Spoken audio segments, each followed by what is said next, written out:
Et si Phineas et Ferb étaient réalistes? Les vacances d'été.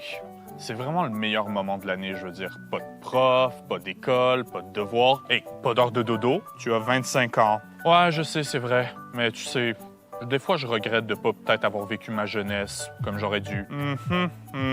Tu sais, vivre chaque jour comme si c'était le dernier.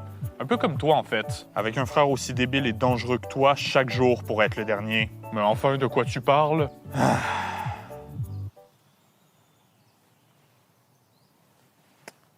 Tu vois vraiment pas de quoi je parle? Non. Bon. Alors, pour résumer, est-ce que tu réalises que chaque jour, tu me fais construire des mégastructures qui sont hyper dangereuses, polluantes et qui causent des centaines de milliers de dollars en dommages et propriétés? Ben non, t'exagères. La semaine dernière, Phineas, tu nous as fait construire une montagne russe. Une montagne russe qui a passé à travers la ville au complet. Est-ce que tu sais le nombre d'accidents de la route desquels on est responsable? Bah, ça va, c'est quand même pas comme s'il y avait eu des blessés graves. T'as rasé le quartier au complet pour construire une plage. Des familles de SDF sont apparues. Plus de la moitié de la ville se retrouve sans domicile à cause de ton bullshit. Mais non, franchement, si c'était si dangereux que ça fait longtemps que maman nous aurait interdit de le faire. Et puis, de toute façon, c'est la ville qui nous a donné des permis. Tu as 10 ans, tu as obtenu ces permis parce que personne pensait que tu le ferais pour de vrai. Tu as fait exploser le mont Rochemort. C'est du terrorisme. Bon, OK, j'avoue, on est peut-être allé un petit peu loin sur celle-là, mais Candice, notre grande sœur en bout de ligne, ça lui a quand même fait très plaisir. Ah oui, Candice, tu veux qu'on parle de Candice? Ouais, vas-y, on en parle de Candice. Ça fait longtemps que je l'ai pas vue. Elle est partie, Phineas.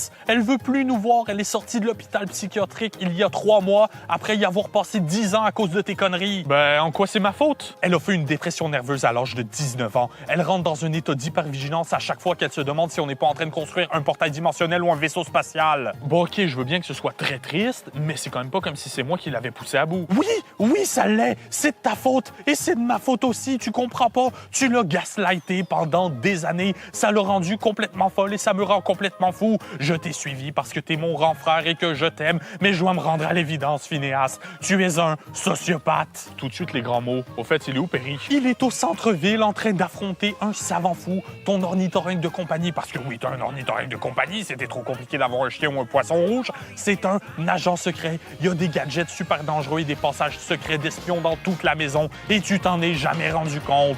Donc, si je te suis bien, moi, je suis un enfant éternel qui construit des trucs pas possibles et qui a un ornithorynque de compagnie qui est en fait un agent secret et qui rend la vie de ma grande sœur impossible. Exactement. Et c'est trop pour moi. Quand j'avais 8 ans, ça allait. Mais aujourd'hui, je peux plus faire semblant. Je peux plus faire semblant que je comprends pas la différence entre le bien et le mal. Ça me ronge de l'intérieur. Est-ce que tu comprends que c'est pour ça que je parle jamais à personne?